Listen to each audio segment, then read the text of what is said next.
Hier, nous avons reçu deux listes de documents que les équipes de défense souhaitent utiliser, qui font chacune 13 et 11 pages, avec 174 et 58 documents, respectivement.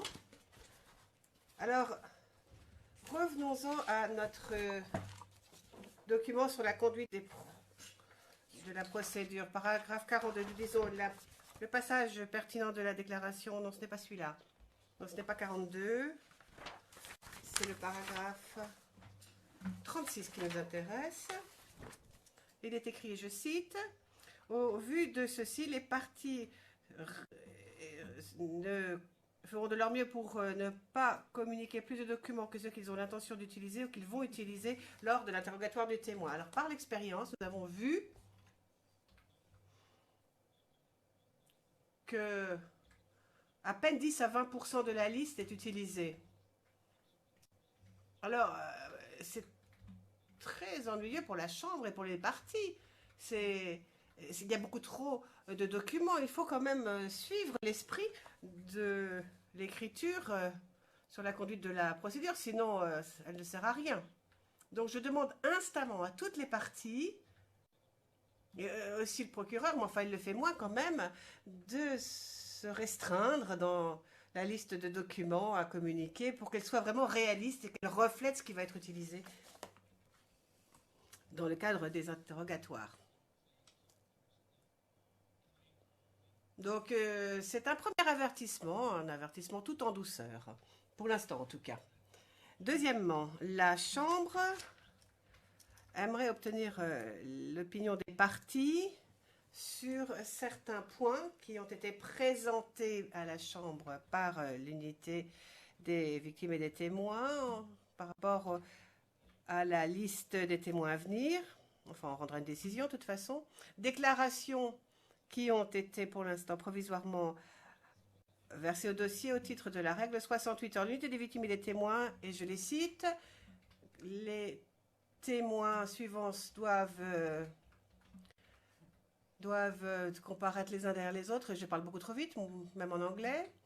Donc, ils nous donnent tous les pseudonymes. Enfin, je vous les donne aussi.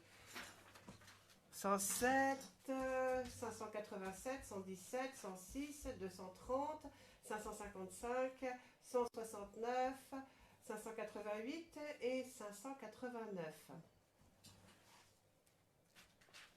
Donc, il s'agit de témoins qui ne devraient pas prendre beaucoup de temps, entre 1 ou 2 jours chacun.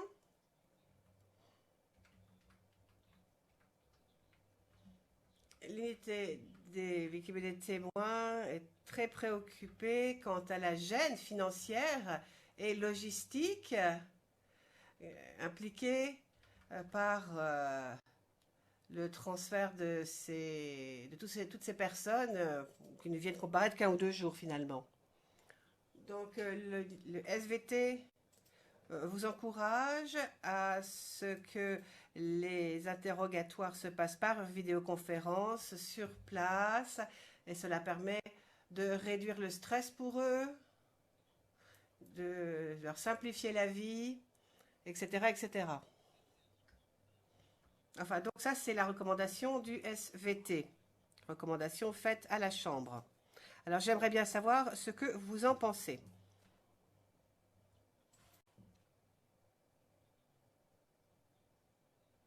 Et j'aimerais avoir votre opinion en début de semaine prochaine, pas maintenant.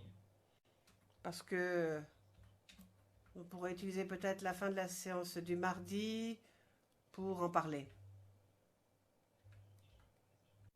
Et ensuite, on rendra une décision parfaitement exhaustive portant sur le calendrier des témoins à venir pour les semaines qui viennent. Et maintenant, je vais demander à Monsieur l'huissier de faire rentrer le témoin. While that's done, Your Honor, I just... Maître Hochet, j'aimerais m'excuser pour être arrivé un peu en retard. J'ai eu un problème. Enfin, j'ai dû m'absenter, je suis désolée. Le président, oui, écoutez, ce n'est pas grave, mais je vous remercie d'avoir présenté vos excuses. Merci.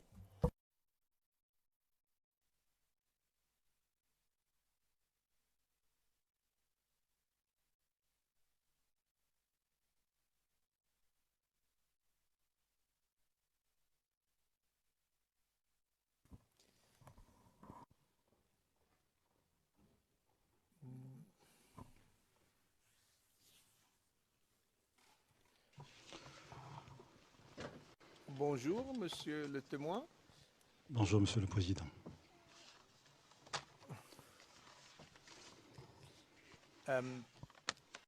Now, as you know, the prosecution has finished its questioning. Vous savez que l'accusation a terminé ses questions. C'est maintenant au tour des équipes de défense de vous poser des questions. Et la pratique ici est de commencer par l'équipe de M. Bagbo. Je vais donc donner la parole à Maître Altit.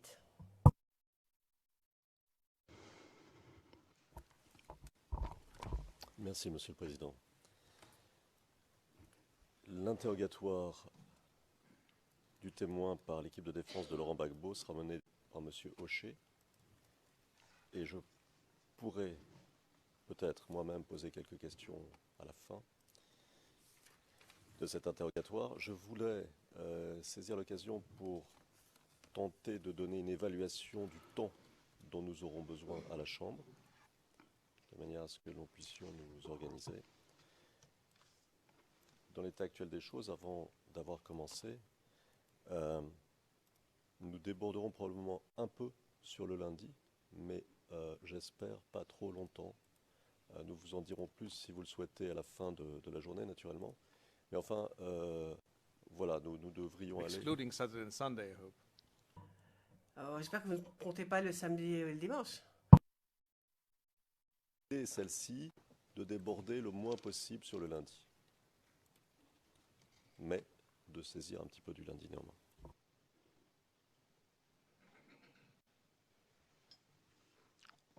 Thank you very much, Maître Altit. Donc, je vous remercie, Maître Altit. Et je donne donc la parole à Maître Hochet, qui va poser des questions aux témoins. Maître Hochet, merci, Monsieur le Président, Madame, Monsieur le Juge. Mon colonel, bonjour.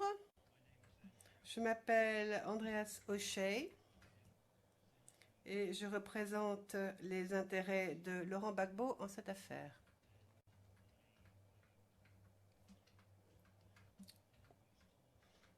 Et c'est à moi qu'il va incomber de vous poser des questions alors que nous sommes vendredi après-midi.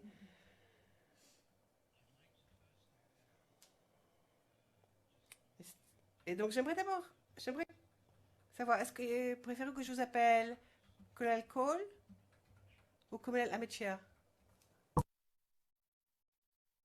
Colonel Amechia. Ameshia. Thank you. Merci, Colonel Amechia. Très bien. Colonel Amechia. Tout d'abord, pourriez-vous nous éclairer notre lanterne sur le point suivant? À quel moment avez-vous été en contact pour la première fois avec le bureau du procureur?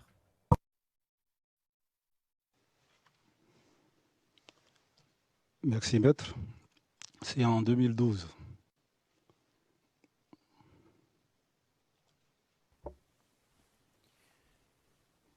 Do you remember which month? Vous vous souvenez du mois?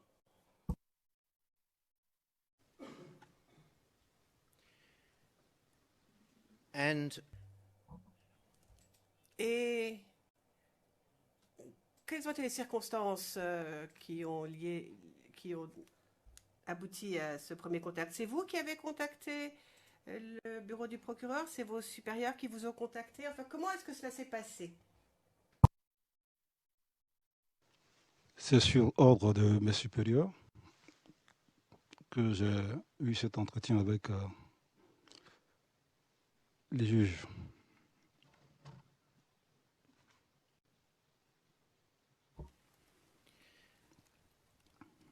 And when you say Question. Vous dites sur ordre de vos supérieurs. De quel supérieur précisément? Quelle est la personne qui vous a contacté à ce sujet? Merci. Il y avait le point focal au niveau donc du ministère de la Défense qui m'a donc appelé pour m'informer de ce que je devais recevoir les juges de la CPI pour une enquête.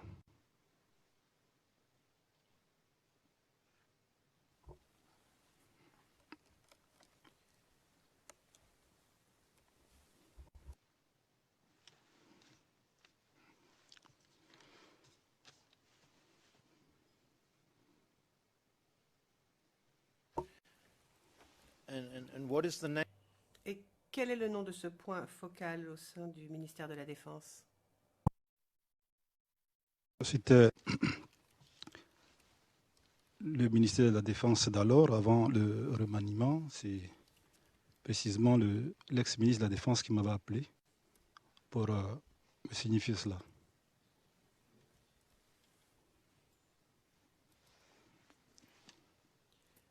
And obviously, Question.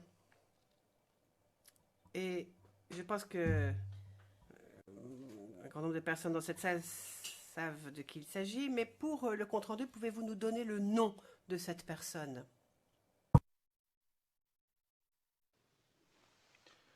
Monsieur le Président, je vais consulter mon avocat. Avec votre permission. Of course. Non, pas de souci.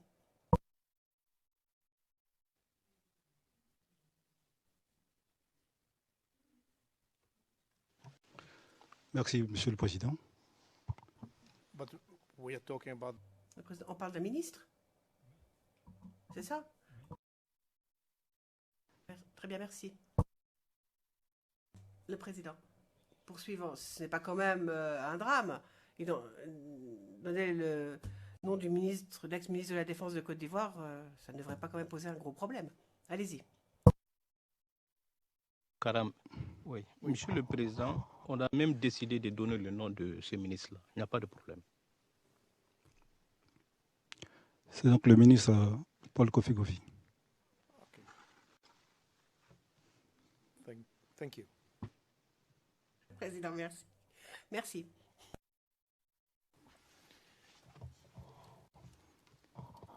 and how did the minister? Et comment est-ce que le ministre vous a-t-il présenté la chose?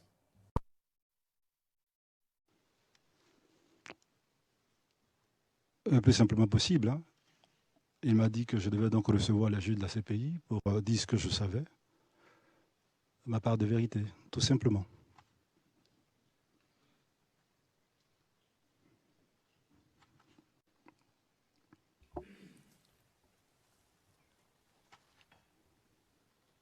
And were you given any? Est-ce qu'on vous a donné le choix de décliner si vous le vouliez, ou est-ce qu'on vous a juste donné une consigne? Merci, maître. J'avais le choix, on ne m'a pas donné de consigne.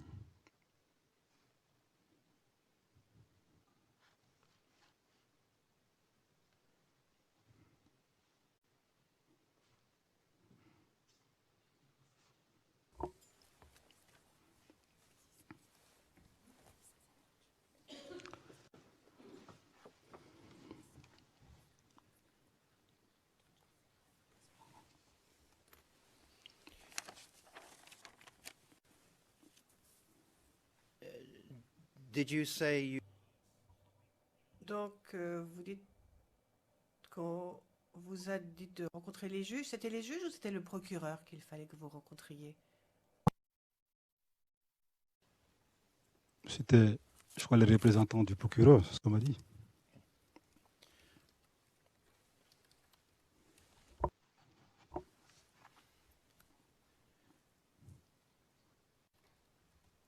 Now, Maintenant, vous êtes à la tête de la garde républicaine.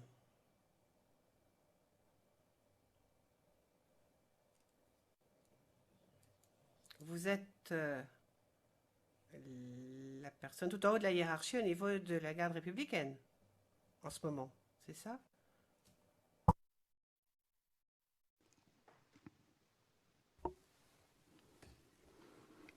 And Et vous nous avez donné des informations sur la garde républicaine. Vous nous avez donné des chiffres sur les éléments basés sur le plateau à Cocody, à Trècheville. Vous avez dit de 125 à 150 pour ce qui est du plateau, pour ce qui est de Cocody.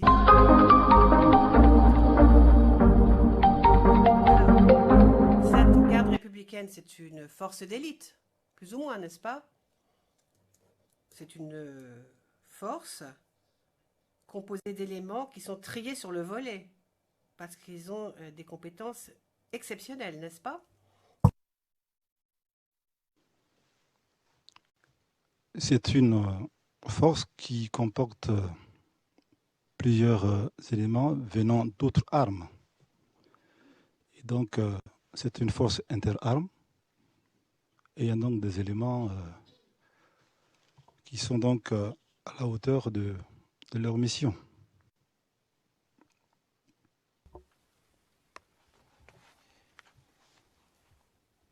and their mission Et leur mission, c'est la protection du président, la protection des institutions de l'État.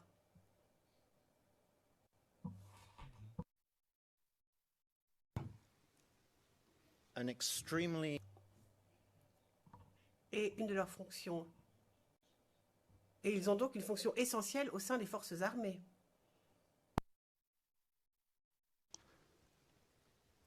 Au sein des forces armées, ils ont les missions traditionnelles qu'ont les autres forces, les autres corps, mais en plus, ils ont cette mission particulière qui est celle-là même d'assurer la protection du président de la République, la sécurité, les institutions, les hautes autorités.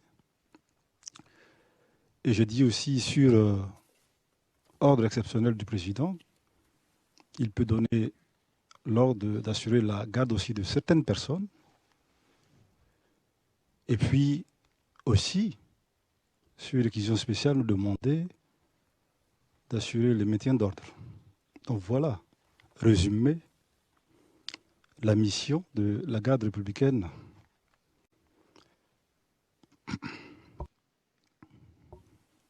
just on that last Alors, sur ce dernier point, justement, vous dites sur ordre du président. Ne serait-il pas plus correct de dire sur décision du président plutôt que sur ordre? Le président ne donne pas d'ordre. Le président prend des décisions et ensuite les forces armées font le nécessaire afin de mettre en œuvre la décision du président. Est-ce que c'est une façon correcte de voir les choses? C'est un lapsus, effectivement, sur décision du président de la République. C'est mon état sans doute de militaire qui a pris un peu le dessus.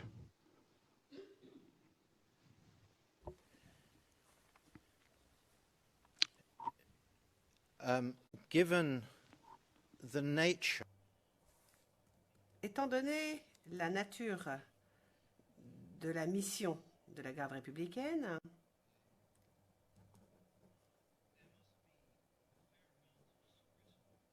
on doit être assez précis lorsque l'on recrute les personnes qui vont occuper les rangs supérieurs de la hiérarchie au sein de la garde républicaine.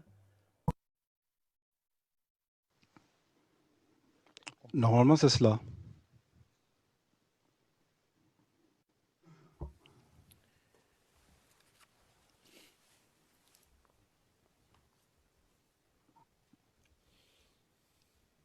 And today, Alors aujourd'hui, en tant que personne qui est à la tête de la garde républicaine,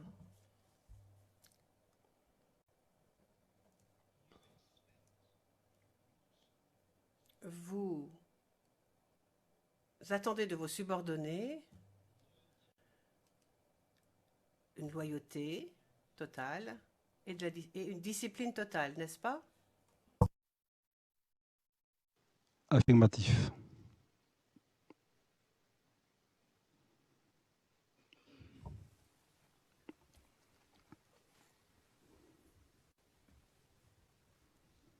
and of course, when I say loyalty, Alors lorsque je parle de loyauté, bien sûr, cela implique un certain degré de loyauté envers le président lui-même.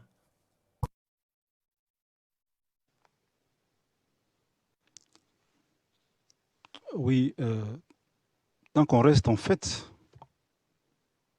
dans les missions dévolues à la garde républicaine.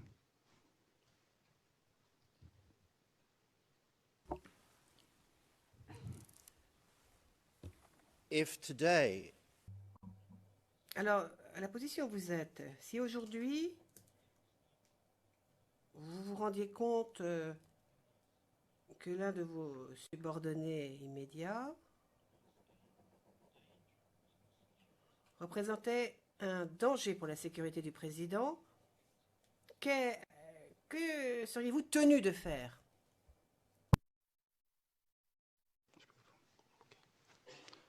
Merci, maître. Naturellement, je vais demander son affectation de l'unité.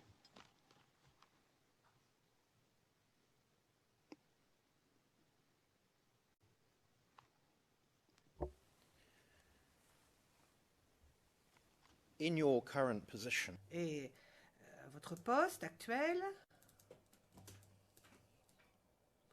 est-ce que vous rencontrez le président? Oui, quand le besoin se fait sentir, je rencontre le président. Et quand je le dis, c'est par rapport aux moyens à mettre à la disposition de la garde républicaine pour le bien du service.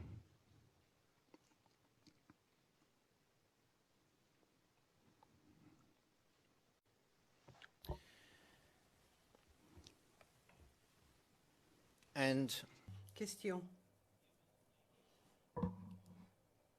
Étant donné la nature même de votre rôle, peut-on dire que vous avez une certaine latitude en ce qui concerne les décisions que vous devez prendre pour remplir votre mission?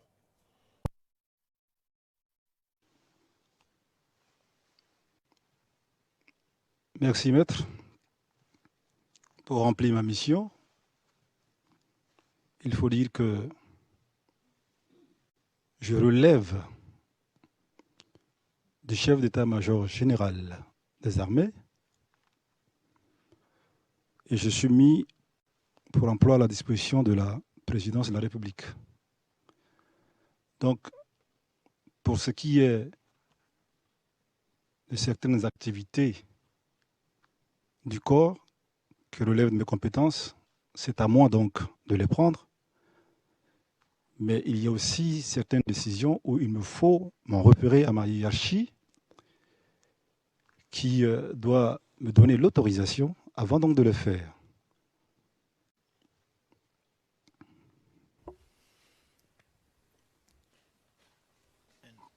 given your rank, Étant donné votre grade, votre niveau, la fonction que vous occupez, ai-je raison de dire que vous êtes en mesure de juger quelles décisions doivent être référées à vos supérieurs et quelles décisions peuvent être prises par vous de votre propre chef? Vous êtes en mesure de faire cela? Naturellement, il faut dire que concernant l'activité du corps, chaque année, il y a un plan annuel d'activité qui est donné par le général. Et c'est donc ce plan que nous reprenons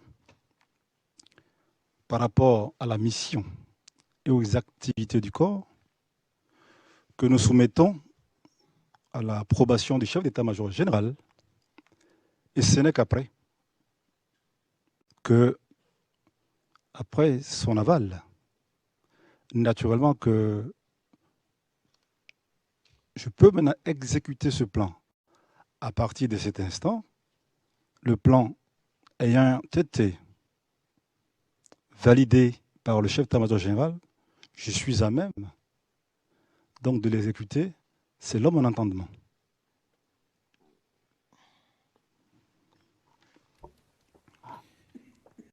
And this Et ce plan général, est-ce qu'il fait l'objet d'un accord au début de l'année ou à une phase ultérieure pendant l'année? Ou est-ce que ce plan général n'est pas fixé? Ou est-ce que cela n'est pas fixe? C'est au début de l'année.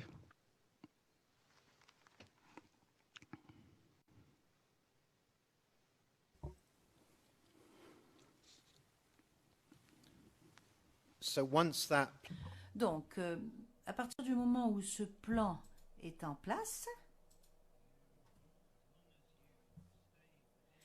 et tant que vous vous en tenez aux paramètres de ce plan, il y a un grand nombre de décisions que vous pouvez prendre sans pour autant en référer à vos supérieurs. Est-ce que cela est exact? Pour tout ce qui concerne l'activité de mon unité. yes, thank you. Oui, merci.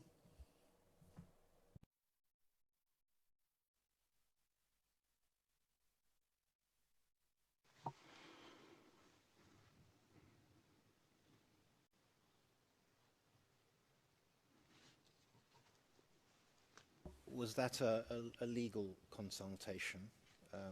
Est-ce que cette consultation fut de nature juridique? Le président, je pense qu'il peut consulter son avocat et que vous n'avez pas le droit de lui demander sur quoi porte la consultation. Je pense qu'il peut consulter son avocat à tout moment qu'il le souhaite.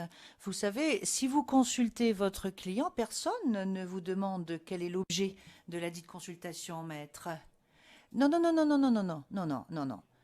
Je ne veux surtout pas... non, oui, maître Rocher, oui, mais c'est tout à fait différent dans mon cas. Le président, je savais que vous étiez sur le... Je ne savais pas plutôt que vous alliez dire cela, mais je vous invite quand même à poursuivre et à continuer à poser vos questions. Maître Rocher, oui, mais pour le moment, mon client ne présente pas d'éléments de preuve, il ne dépose pas.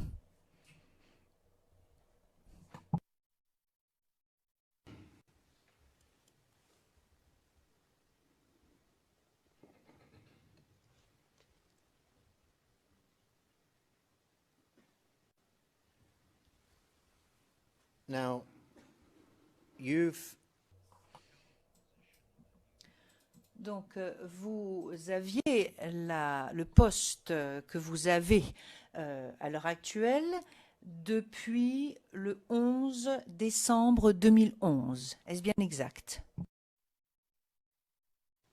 Ma confirmation à ce poste depuis le 11 décembre 2011, c'est exact. and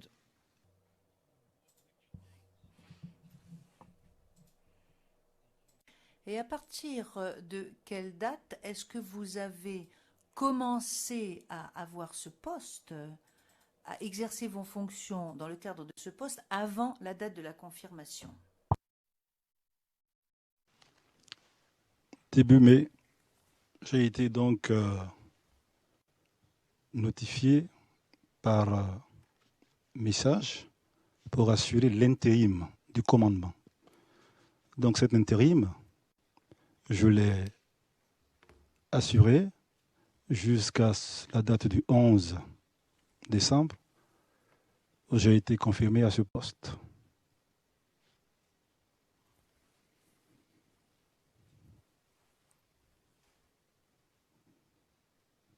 And at the beginning of May, Et au début du mois de mai,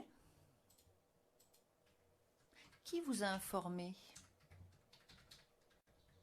que vous alliez exercer cette fonction? Cette fonction m'a été notifiée, je l'ai dit tantôt, par message signé par le chef d'état-major d'alors, le général Philippe Mangou.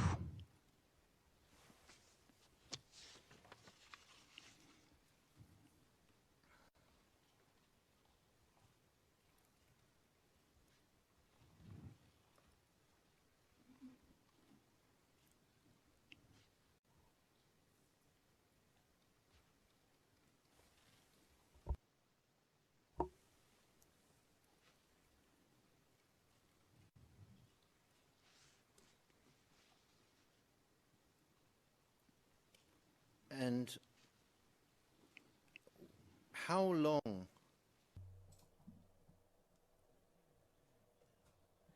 Et combien de temps s'est écoulé jusqu'au 2 mai?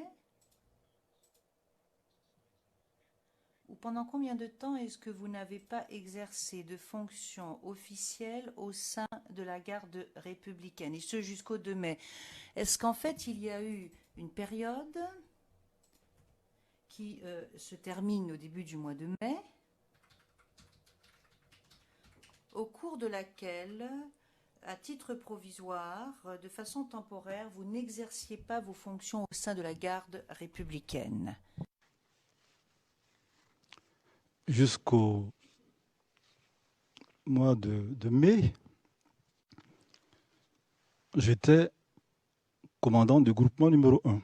C'est cette fonction que j'assumais jusqu'à ce que je sois donc amené à assurer maintenant l'intérim suite au message signé par le chef d'état-major.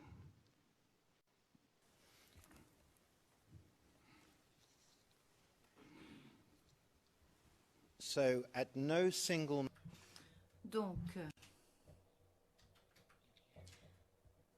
à aucun moment, vous avez cessé d'exercer vos fonctions au sein de la garde républicaine. Cela ne s'est jamais passé. Si, au lendemain de la frappe de la ville d'Abidjan, donc c'est-à-dire le 5 avril, et je le dis tantôt, après que je sois passé par la base navale et que mon chef de corps d'alors, en la personne du général de brigade de Boblé, m'avait dit que la bataille était terminée. Depuis ce jour, je me suis rendu à mon domicile et ensuite chez mon petit frère, au niveau de Cocody.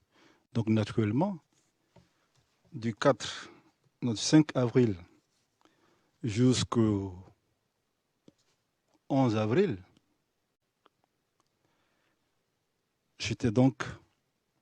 j'avais cessé mes activités. Et c'est donc après la prise de pouvoir par le président Alassane que le ministre de la Défense d'alors et Premier ministre, M. Soro, avait donc lancé un appel à tous les militaires de regagner les casernes. Donc c'est comme ça que je regagnais mon unité.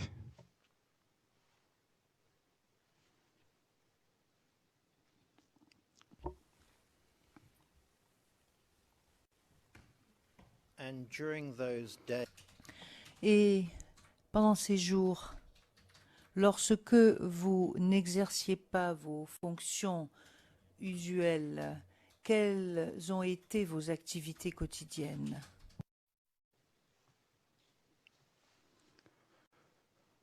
J'étais principalement dans la prière, le recueillement.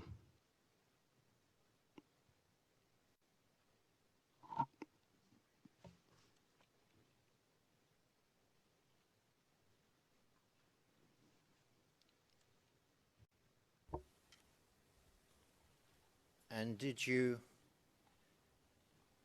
Et est-ce que vous avez rencontré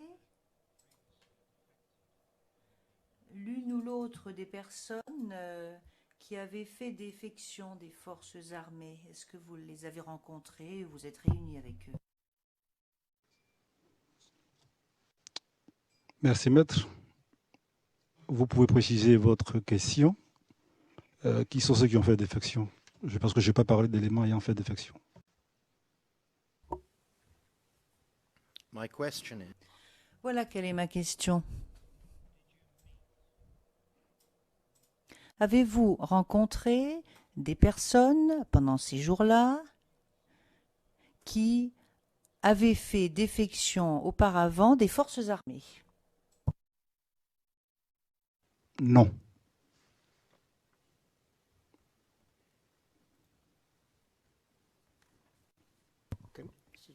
Le président, est-ce que vous pourriez lui demander s'il savait si des gens avaient fait défection?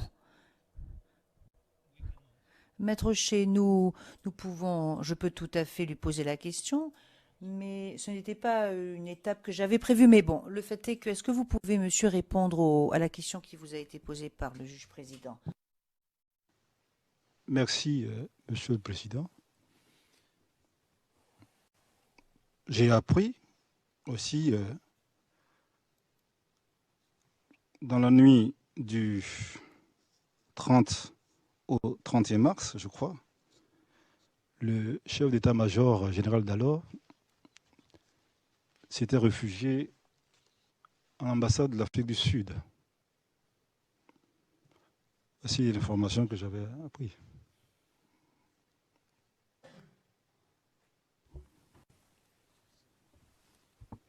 Thank you. Le président, merci. Maître Chez, merci, monsieur le président.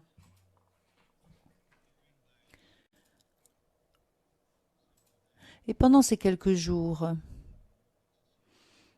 pendant ces jours où vous n'exerciez pas vos fonctions habituelles, est-ce que vous avez rencontré des membres du RHDP?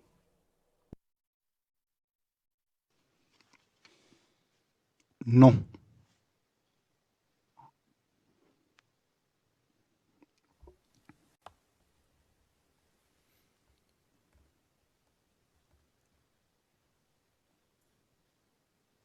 and what about in the week? Et qu'en est-il des semaines et des mois qui ont précédé cette période?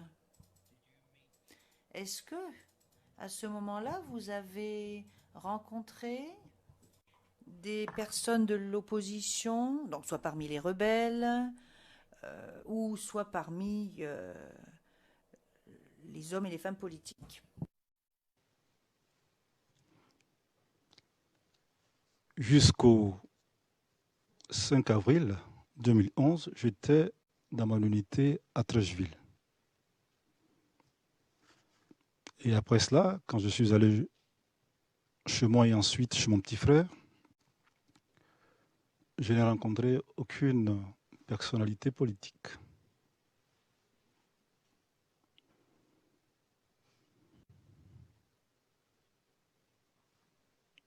But I think council asked before. Le président, oui, mais je pense que la question, elle posait sur avant le 5 avril et non pas après. C'est la question qui vous a été posée par le Conseil. Si je ne m'abuse, la question consistait à savoir si avant le 5 avril, vous aviez rencontré des personnalités politiques et non pas après. J'ai dit non.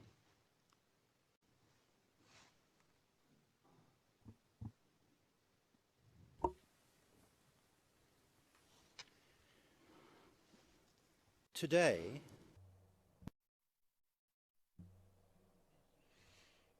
À l'heure actuelle, qui est votre commandant en second? today. Aujourd'hui, à l'heure actuelle. À l'heure actuelle, c'est le lieutenant-colonel Ouattara Isiaka. Ouattara Isiaka, précisément.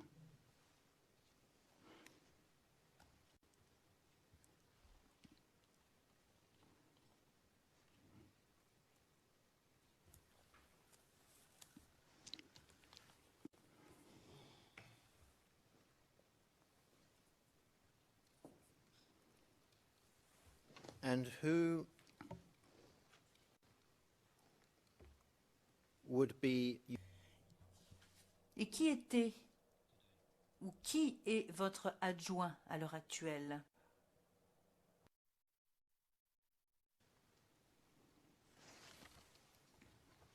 Celui qui me seconde et actuellement donc qui assure l'intérim pendant mon absence, c'est le lieutenant-colonel Ouattara Isiaka.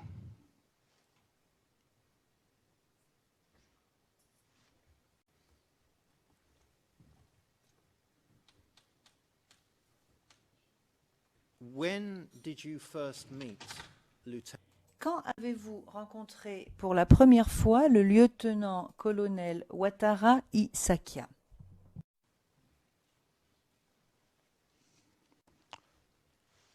Merci maître. C'est juste, je veux dire, une semaine après l'appel qui a été fait nous demandant de rejoindre les casernes. Et cela se passait à Trècheville.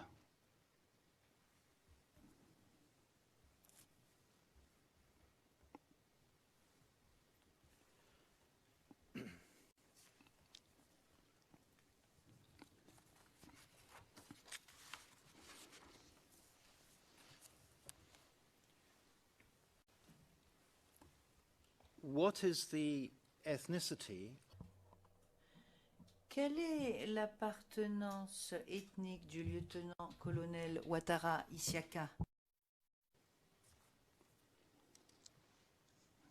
Il est de la région de Bouna. C'est un Koulango.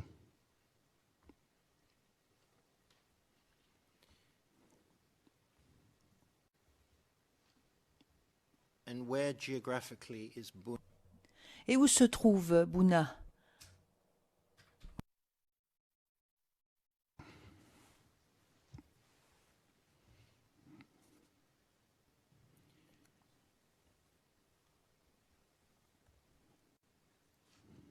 Who is the commander of the Qui est le commandant du groupement numéro 1 à Trècheville de nos jours, à l'heure actuelle? C'est le lieutenant-colonel Idriss Koulibaly.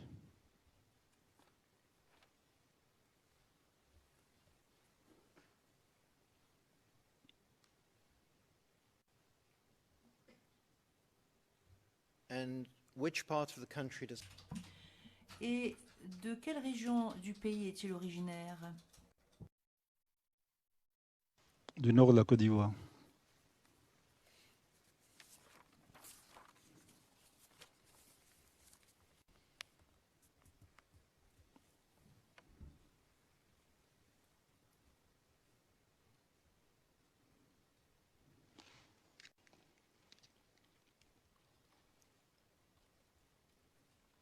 and today who is Et aujourd'hui, à l'heure actuelle, qui est l'officier en charge de la seconde compagnie de la garde républicaine?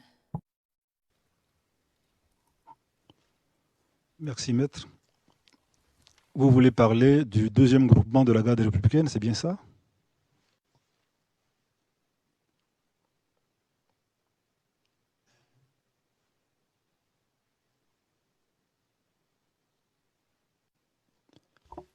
Um, I think I meant second. Non, non, ce que j'entends, c'est la deuxième compagnie, en fait. Yes. Oui. La deuxième compagnie se trouve au niveau donc de Trècheville, à Abidjan. Et est commandée par le capitaine Yeo.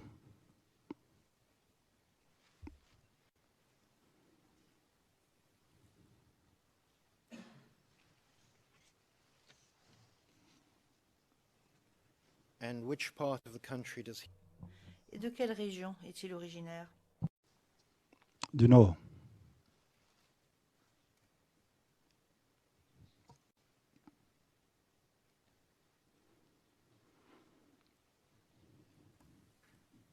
And who is the Et qui est le chef de l'escadron qui se trouve à Cocody?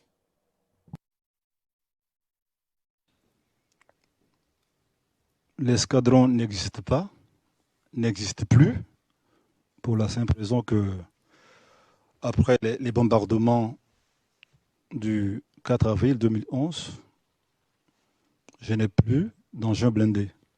Et donc, au niveau de la garde républicaine, actuellement, il n'existe pas d'escadron blindé.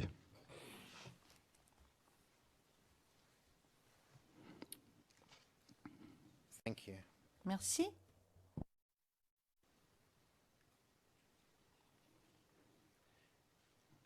And what about the fourth company at Et qu'en est-il de la quatrième compagnie à Cocody? Est-ce qu'elle existe toujours? Merci, maître. La quatrième compagnie a été délocalisée au plateau aujourd'hui, où se trouve donc la première compagnie et constitue un sous-groupement.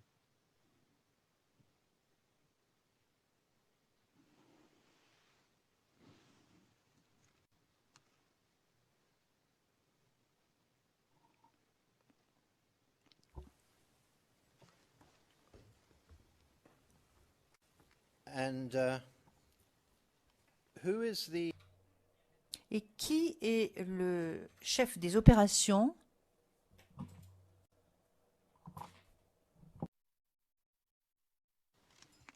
Le chef des opérations actuellement, c'est le capitaine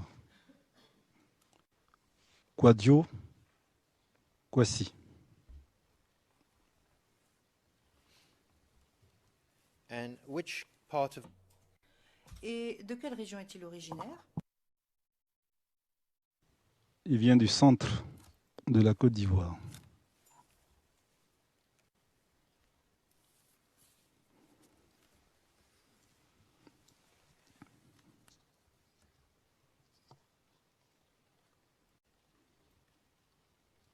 and who is the Et qui est le chef du deuxième groupement à Yamoussoukro? C'est le chef de bataillon Sidibé Samba. and what is his ethnic Et quelle est son appartenance ethnique? Il est métissé. Quand je dis métissé, il est à la fois du groupe Akan et du groupe Mandé.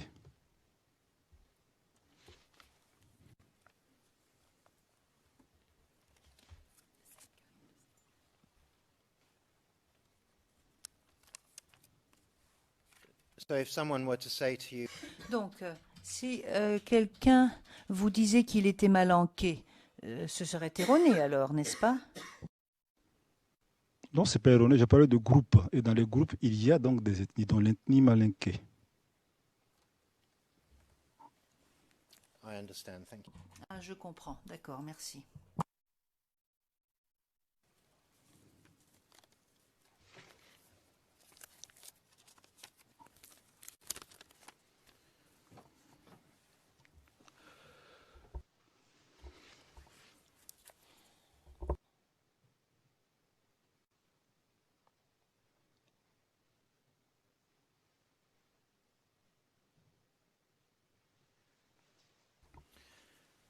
when did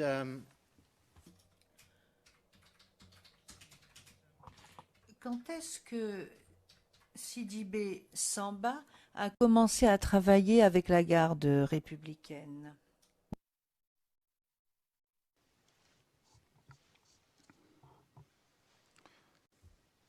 Le commandant Sidibé est arrivé à la garde républicaine avant moi. Donc, je l'ai trouvé à la garde républicaine. Donc, c'est le général de Beaublé donc, qui avait donc demandé son affectation à la garde républicaine. Moi, j'y suis arrivé en 2004. Donc, lui, naturellement, il est arrivé avant moi. Mais j'avoue ne pas avoir demandé quand est-ce qu'il a intégré la garde républicaine. Mais ce qui est sûr, c'est qu'il est arrivé avant moi, avant 2004. and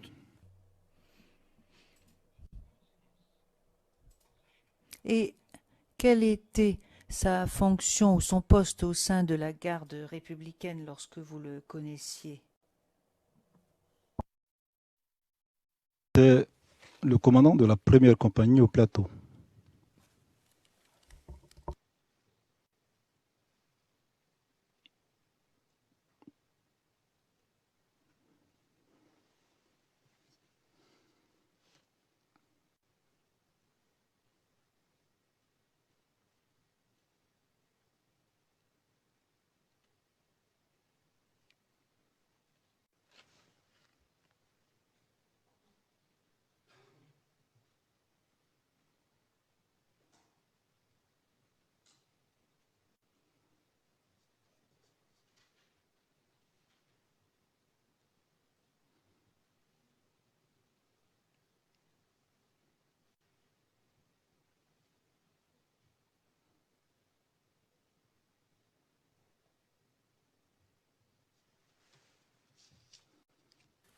you were asked by the prosecutor Le procureur vous a posé une question au sujet de personnes que vous aviez vues dans votre camp.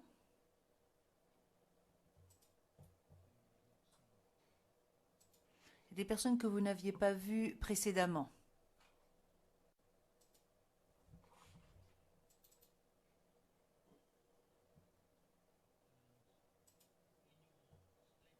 Et dans votre déclaration au bureau du procureur, à propos du même sujet, document CIV OTP 0057-1444,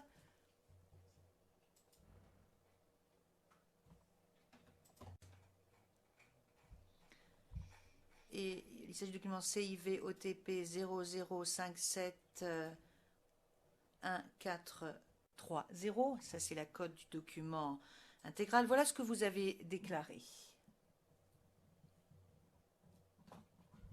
Alors d'abord je vais vous présenter la question qui vous a été posée. Donc je cite, et je vais citer en français. Monsieur Garcia, excusez-moi, est-ce que je pourrais avoir le numéro de la ligne? Parce que je ne pense pas que vous l'ayez donné pour le moment. Maître Rocher. 5508, Monsieur Garcia. Monsieur Garcia, merci. Donc, je cite.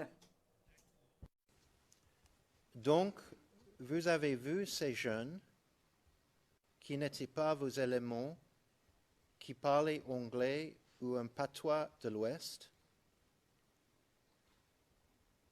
C'était en quel mois, si vous rappelez?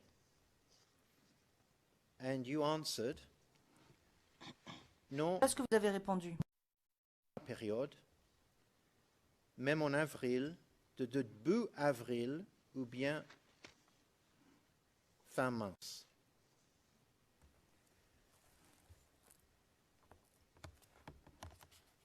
So, can you just confirm? Donc, est-ce que vous pouvez confirmer que cela est exact?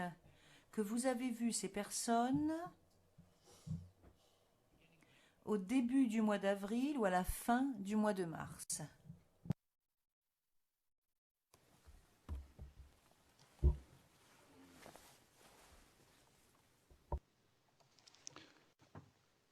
Vers la fin du mois de mars.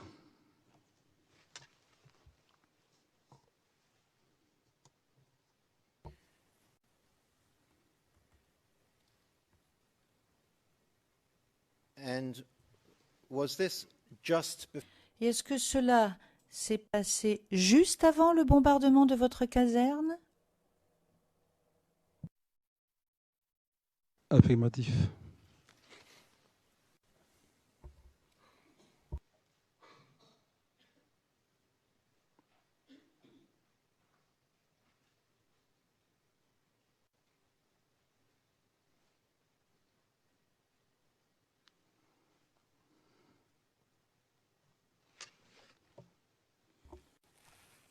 And the recruitment that you Et le recrutement dont vous avez parlé, est-ce que ce recrutement a eu lieu à la même époque, à la même période? Je dis que c'était dans le mois de décembre que ce recrutement a eu lieu.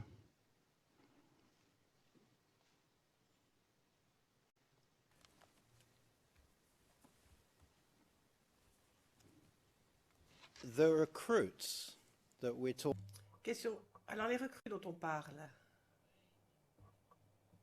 sont-ils aujourd'hui dans l'armée? Affirmatif.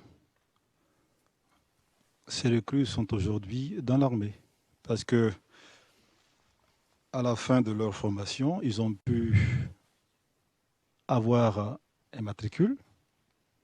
Donc, ils ont été intégrés dans l'armée.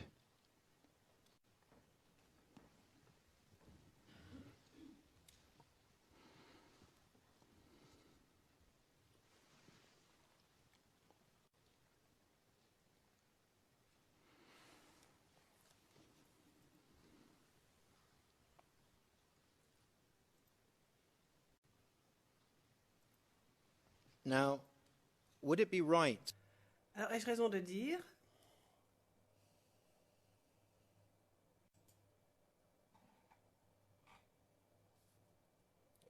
que votre corps, dans la garde républicaine, alors, vous nous avez dit précédemment qu'il faut agir rapidement et vivement. Peut-on dire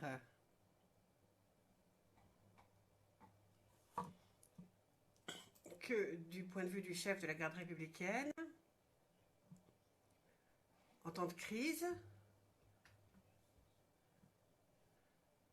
il doit parfois dévier un peu de la norme et faire les choses un peu différemment? Monsieur Garcia, désolé, je soulève une objection, c'est très spéculatif, le président. Oui, c'est un peu comme les questions posées par Monsieur Garcia auxquelles vous avez opposé de nombreuses objections. Le président, vous dites la défense, non, les objections ne venaient pas de notre équipe, venaient de l'équipe de l'autre équipe. Le président, oui, enfin, ne nous lançons pas dans des polémiques.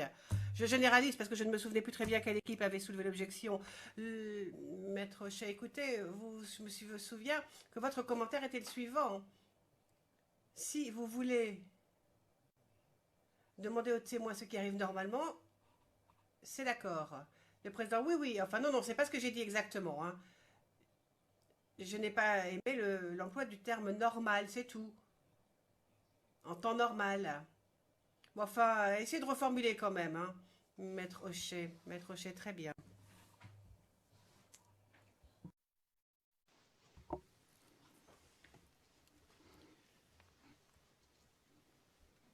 you have explained Vous nous avez dit lors de votre témoignage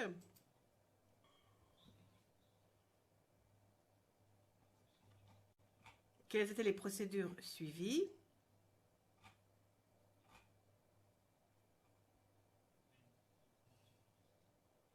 lorsqu'on est en temps où il n'y a pas de crise?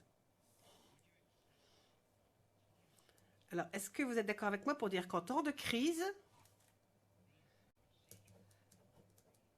ces procédures ne peuvent pas toujours être suivies rigoureusement? Objection, s'il vous plaît, dit Monsieur Garcia. Tout d'abord, c'est beaucoup trop général. Et puis, je ne vois pas le but de la question. Le témoin est censé répondre de son point de vue, d'un autre point de vue. De quoi parle-t-on? La question n'est pas claire. Je ne vois vraiment pas comment le témoin peut y répondre. Le président. Eh bien, la question pourrait être la suivante. Ces procédures étaient-elles toujours suivies, que l'on soit en temps de crise ou non?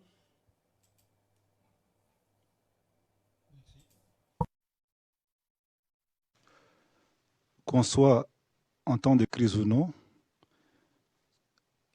la procédure qui est d'actualité devrait se suivre parce que l'état-major était encore en place. Donc, c'est l'état-major qui devait parrainer cette formation. Et dans les cas d'espèce, les recrues ont été donc envoyés, comme j'ai eu à le dire un peu, par copinage, je dirais entre guillemets. Parce que la façon dont je l'ai su, le colonel Abi m'a dit qu'il envoyait 2 protégés pour la formation. Habituellement, il y a une liste qui vient de l'état-major pour dire voici les éléments qui doivent faire une formation. Donc ces éléments ont été donc regroupés. Et quand on voit le lieu de regroupement qui était donc au Palais de la Culture, alors qu'il y avait donc une caserne, donc déjà là, il y avait vice de procédure déjà. Donc en temps normal, c'était l'état-major qui devait commander cela avant donc de diligenter cette formation. Voilà ce que je peux dire, Monsieur le Président.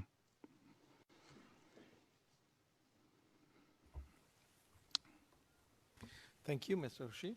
Merci, Maître Rocher. Maître Rocher, merci, Monsieur le Président.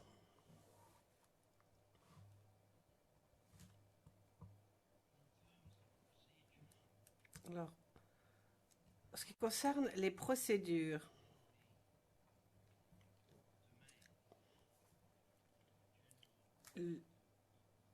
le général Doblo-Blé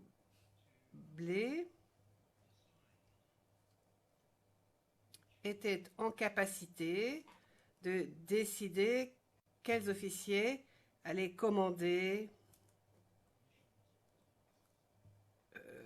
allaient prendre la tête dans de différentes missions ou de différentes tâches. Vous êtes d'accord avec cela? De nos missions de la garde républicaine.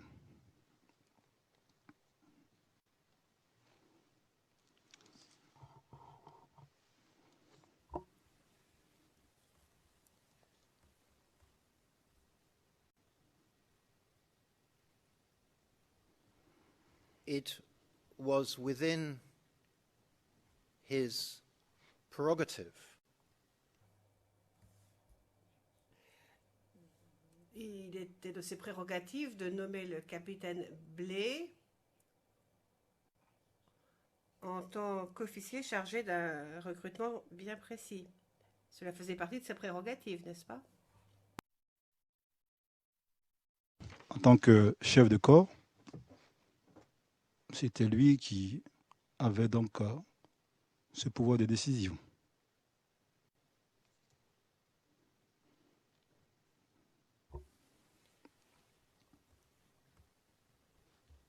and recruitment was not Le recrutement n'était pas précisément de votre ressort, ce ne faisait pas partie de vos fonctions.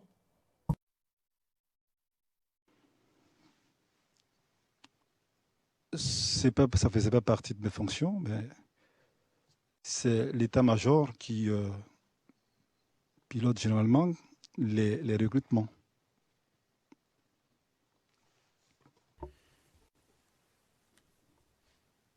and between 2000 and Entre 2004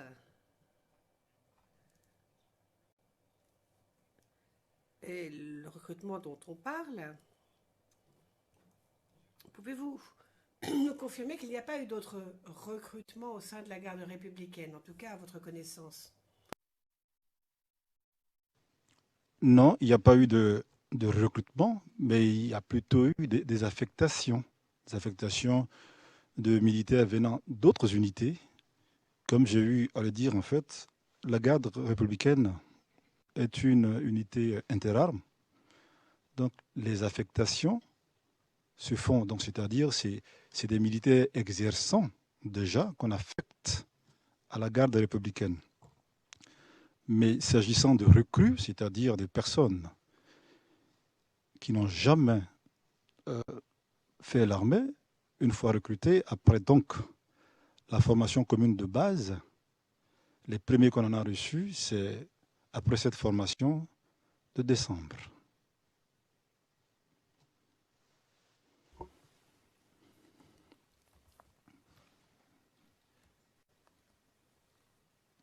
The country was effective. Le pays était pratiquement en guerre civile à l'époque, quasiment en guerre civile d'ailleurs.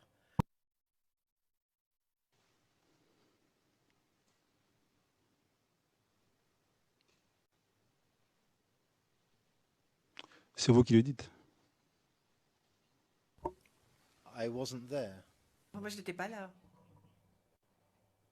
Est-ce vrai, oui ou non? Monsieur Garcia, vous pouvez nous donner une référence temporelle? Monsieur Hocher, je l'ai fait. Le président, que voulez dire par guerre civile? C'est quoi votre concept pour vous? Parce que la guerre civile, c'est fort vague. Une guerre civile du point de vue légal, du point de vue juridique, du point de vue social, du point de vue politique. Maître Hocher, cela a un sens bien précis dans le droit. Et je pense qu'un militaire le saurait. Monsieur Garcia, pouvons-nous avoir le cadre temporel pour que les témoins puissent mieux comprendre la question et bien y répondre? Monsieur Hocher, je lui ai donné le cadre temporel. Réponse, je ne le vois pas au compte-rendu. Question, j'en suis fort désolé, monsieur Garcia.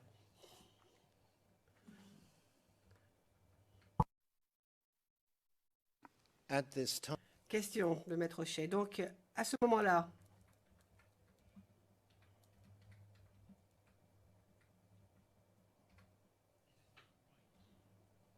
n'est-il pas vrai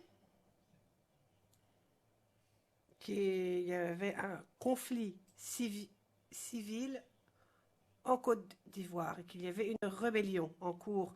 Monsieur Garcia, désolé, je ne vois absolument pas où est le cadre temporel. Si vous allez poser ce type de questions aux témoins, il faut quand même qu'ils sachent de quel moment on parle. Le président interrompant. Oui, oui, enfin, arrêtez. Le ton est parfaitement agressif. Non. Soyons courtois. Soyons courtois. Restons courtois. Donc, pouvez-vous nous donner le cadre temporel?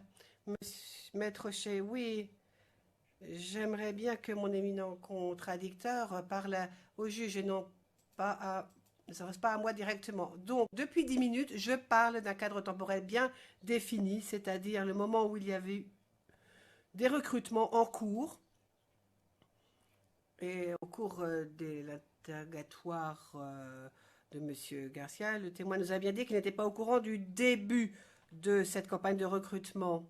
Le président interrompant toujours, eh bien écoutez, ce serait peut-être plus facile de répéter tout cela pour que le compte-rendu soit bien précis, afin que plus tard, le compte-rendu soit clair. Le maître Hocher, oui merci, je prends cela en compte.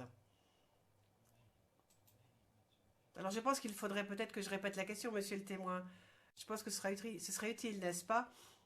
Et je pourrais avoir une réponse ainsi. Donc je repose ma question. À l'époque dont nous parlons,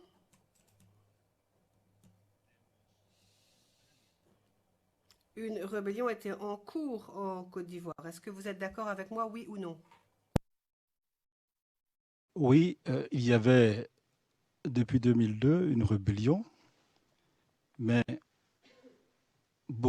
plusieurs règlements de ce conflit ont été donc faits, au point où nous étions arrivés à un moment donné à la création d'un centre de commandement intégré qui intégrait les deux armées. Et donc, après le deuxième tour des élections, le 2 décembre 2010, il y a eu l'annonce de la victoire du président Addo par la CEI. Le 3 décembre, le Conseil constitutionnel déclarait le président Laurent Gbagbo vainqueur. Ensuite, le 4 décembre, il y a eu la prestation de serment du président Gbagbo. À partir de cet instant, le pays se trouvait donc dans une situation un peu complexe. Mais pour moi, je ne parlerai pas encore de guerre civile, mais plutôt de tensions exacerbées en ce moment.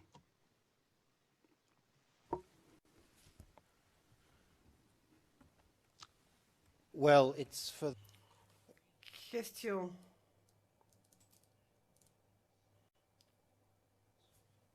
Mais c'est justement parce qu'il y avait des tensions extrêmes que le CPCO a été créé, n'est-ce pas?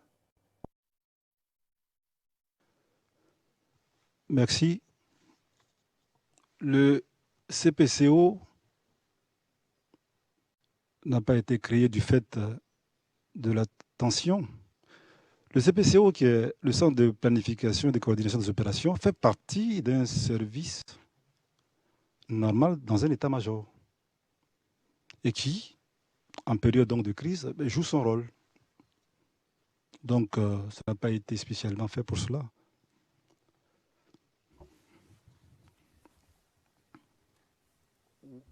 well, it was a period of crime. Enfin, c'était quand même, on était en crise et il jouait son rôle, n'est-ce pas? Pas besoin d'avoir une crise pour la mettre en place, elle existait. Et pendant cette crise, effectivement, donc, elle jouait son rôle.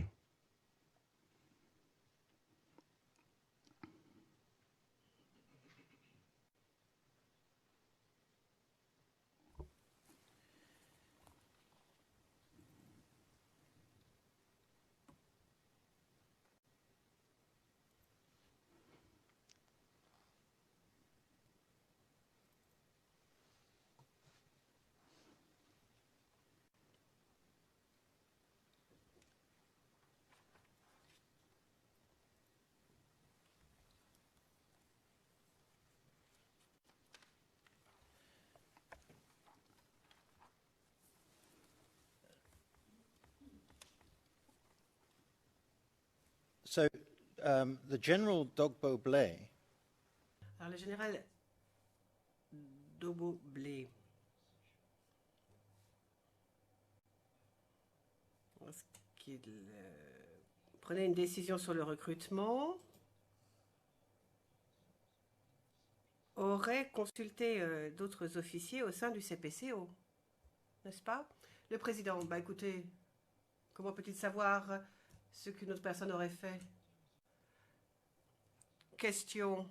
Enfin, c'est la procédure qui aurait voulu cela, avec le CPO en place. Le président, toujours interrompant. C'est une procédure ou quoi? Maître Ché répondant, écoutez, c'est...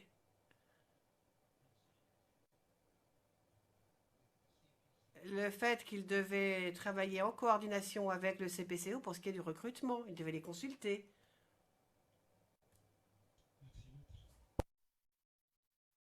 Ce n'est pas le rôle du CPCO. Le CPCO planifie les opérations. Le recrutement est du ressort du bureau de l'instruction, de l'état-major. Donc, c'est deux entités ayant des fonctions différentes.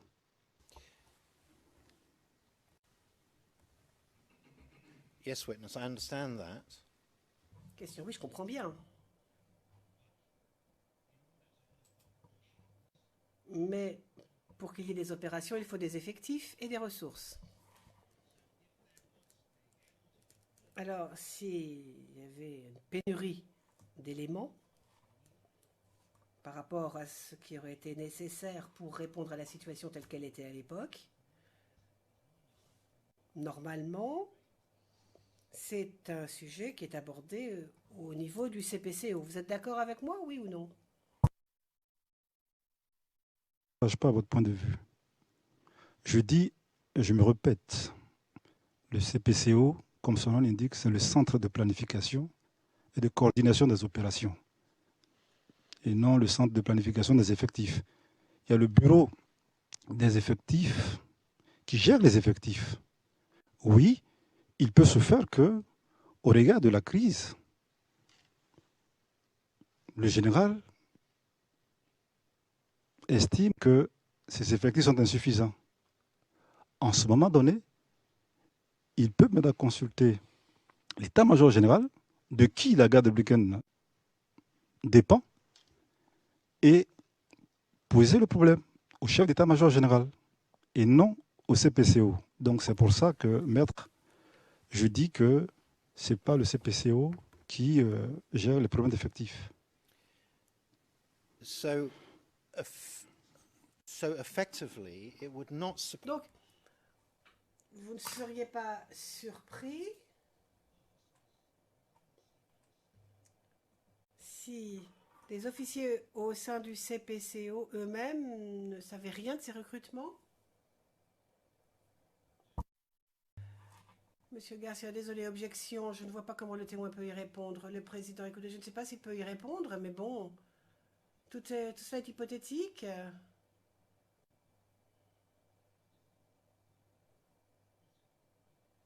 Vous ne posez pas vraiment de questions sur les faits. Enfin bon. Je pense qu'en effet, le témoin a une opinion sur ce qui se serait passé si la situation avait été autrement, ou ceci ou cela. Enfin, vous lui demandez quand même de répondre à une question purement hypothétique. Maître Rocher, mais j'aimerais bien quand même avoir une réponse à ma question. Surtout vu les questions que je souhaite poser par la suite. Pourriez-vous me permettre de poser ma question, Monsieur le Président? Le Président, oui. Si le témoin considère qu'il peut répondre, eh bien qu'il réponde.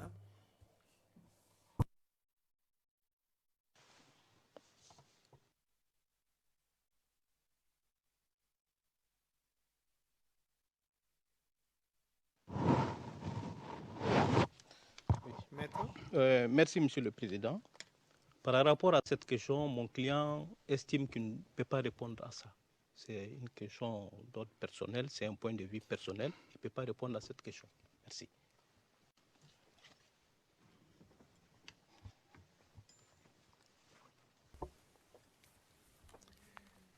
Would it have Maître Rocher, alors à l'époque, est-ce que vous auriez été surpris si aucun officier au CPCO, à part le général Doboblé, n'était au courant de ce recrutement? Monsieur Garcia a toujours la même objection et la question est encore plus large qu'avant. De toute façon, elle demande uniquement une réponse hypothétique. Le président, le problème c'est... Est-ce que vous savez, est-ce que vous avez été surpris, et plutôt que est-ce que vous auriez été surpris si... Donc, Maître Rocher, ça me surprend, comment je dois le dire? Le président, est-ce que vous auriez été surpris à l'époque si aucun officier au sein du CPCO, mis à part le général Dobloblé, n'ait été au courant d'eux, etc., etc. Et maintenant, il devrait revenir en arrière et se dire, si je l'avais su, est-ce que cela m'aurait surpris, oui ou non? Monsieur Garcia interrompt pas, Monsieur le Président, Maître Rocher, très bien, j'ai compris, je vais poser ma question exactement comme vous venez de le dire, Monsieur le Président. Le Président, très bien, merci. Maître Rocher, bien. Avez-vous été surpris que les officiers au sein du CPCO n'étaient pas au courant du recrutement? Monsieur Garcia, je soulève encore l'objection. Le président, non, il peut répondre à la question. Il peut répondre par oui ou par non. Enfin, arrêtez vos objections. Sinon, par les objections, on va influencer Monsieur Garcia. Juste pour le compte-rendu, j'ai soulevé des objections à plusieurs occasions parce que la question est trop large et demande des spéculations comme réponse. Mais la question ici a un préambule et il pose comme préambule qu'il savait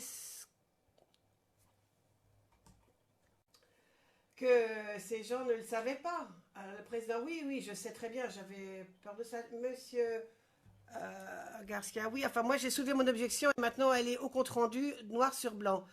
Maître Rocher, je suis un peu d'accord avec Monsieur Garcia et c'est pour cela que j'ai formulé la question comme je l'ai faite.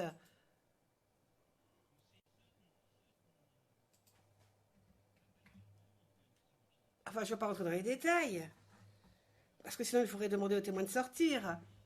Le président, écoutez, continuez à poser des questions.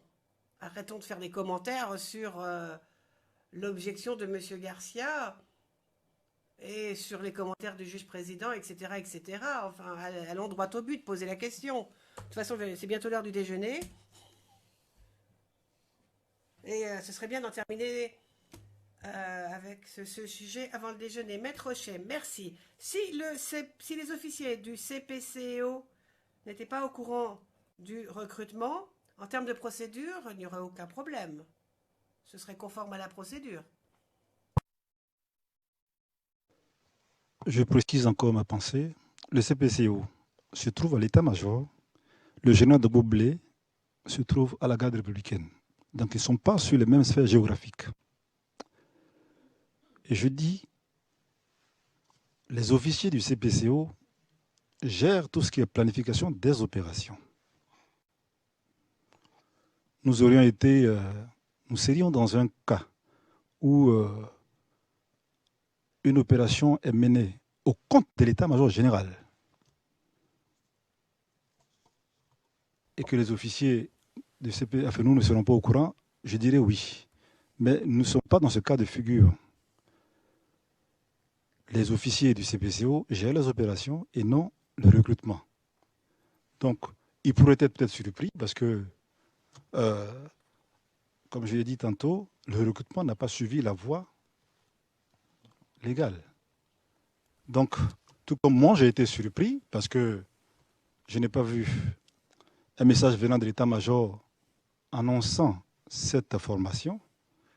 C'est comme ça que j'ai manifesté ma surprise en présence du colonel Abi lorsqu'il m'avait appelé.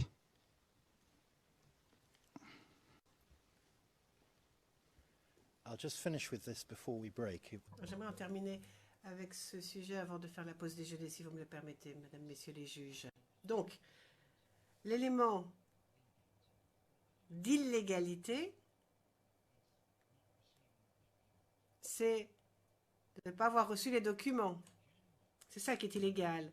Mais le fait que le général Dogbo Blé ait nommé le capitaine Blé pour qu'il se charge du recrutement, là, en termes de procédure, c'est tout à fait conforme. Ce n'est pas illégal.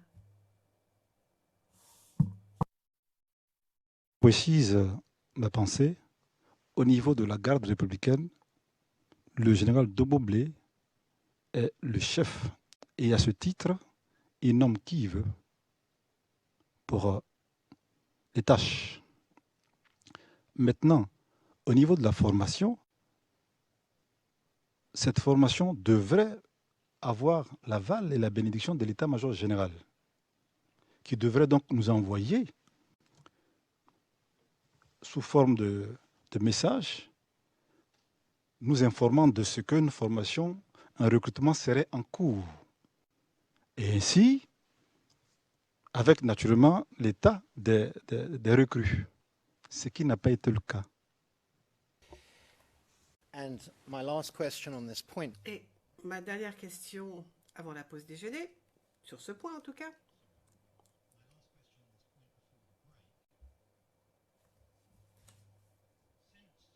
est la suivante. Étant donné que vos fonctions ne comprenaient pas le recrutement, le fait que vous ne sachiez rien de ce recrutement dès le départ n'était pas illégal. Moi, je parle de procédure militaire. Est-ce que c'était conforme à la procédure militaire? Je dis la procédure militaire au niveau même du recrutement n'était pas conforme à la procédure militaire. L'état-major général n'a pas forcément besoin de demander mon avis avant de faire un recrutement, une formation. L'état-major m'informe et me met devant les faits, parce que c'est l'état-major. Donc c'est de cela que je parle. Sorry.